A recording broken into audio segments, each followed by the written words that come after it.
Hanamkonda కలెక్టరేట్లోని IDOC సమావేశ మందిరంలో సోమవారం రైతు భరోసా పథకం విధి విధానాలపై నిర్వహిస్తున్న ఉమ్మడి వరంగల్ జిల్లా కార్యశాలలో ముఖ్య అతిథిగా పాల్గొన్న మంత్రివర్గ ఉపసంఘం చైర్మన్ ఉప ముఖ్యమంత్రి మల్లు భట్టి విక్రమార్క, సభ్యులైన రాష్ట్ర వ్యవసాయ శాఖ మంత్రి తుమ్మల నాగేశ్వరరావు, ఉమ్మడి వరంగల్ జిల్లా ఇన్ఛార్జ్ రాష్ట్ర రెవెన్యూ, సమాచార, పౌర సంబంధాల శాఖల మంత్రి పొంగులేటి శ్రీనివాస్ రెడ్డి, రాష్ట్ర అటవీ, పర్యావరణ, దేవాదాయ శాఖ మంత్రి శ్రీమతి కొండా సురేఖ,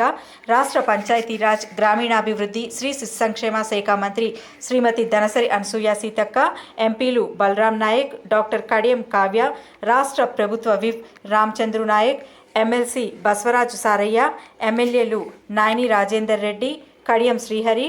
దొంతి మాధవరెడ్డి, రేవూరి ప్రకాష్ రెడ్డి, క్యార్ నాగరాజు, యశస్విని రెడ్డి,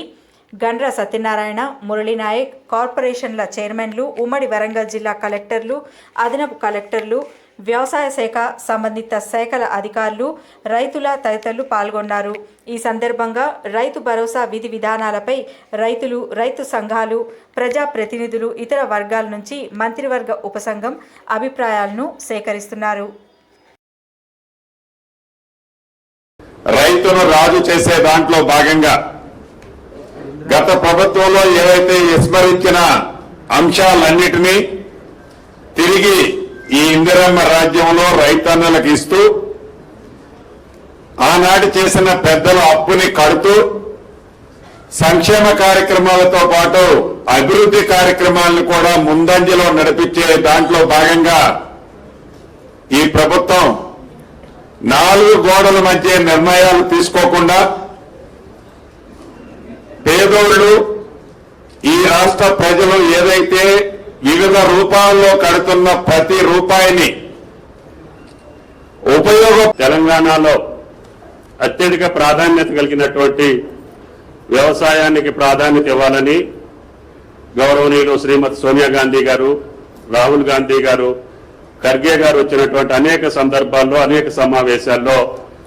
ఇదే వరంగల్లో డిక్లరేషన్ కూడా ఇచ్చారు. వాటిని దృష్టిలో పెట్టుకొని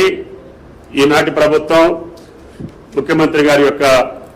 ఆదేశాల మేరకి ఆ వాగ్దానాలు అమలు చేసేటటువంటి క్రమంలో రాష్ట్ర ప్రభుత్వం తీసుకున్నటువంటి ప్రధాన నిర్ణయాలు రుణమాఫీ, 2 లక్షలు రేపు ఆగస్టు నెలలోనే ఒకేసారి రుణమాఫీ చేయాలనేది, ఇచ్చిన గ్యారంటీలకు సంబంధించి ముఖ్యంగా మహిళలందరికీ ఉచిత బస్సు రవాణాకు సంబంధించి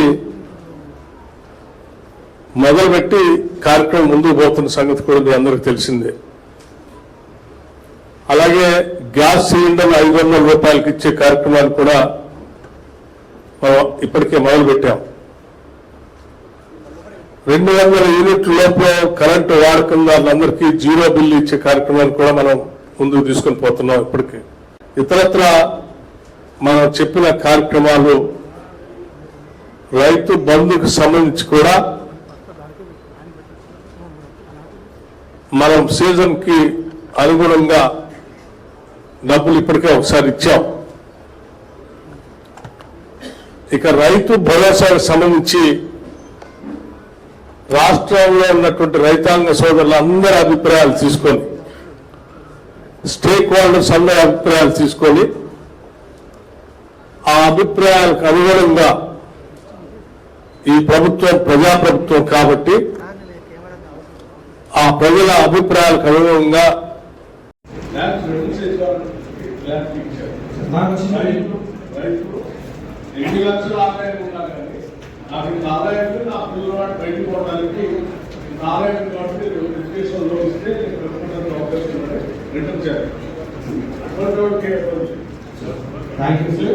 ఫ్యామిలీలో భార్య భర్తలు 5 నుండి 10 ఎకరాలు తప్పకుండా వైఫ్ అండ్ హస్బెండ్ పేరు మీద ఎప్పుడన్నా కూడా కుటుంబానికి 10 ఎకరాలు వర్తించేటట్టుగా అవకాశం కల్పించాలని నేను హృదయపూర్వకంగా కోరుతూ ఉన్నాను.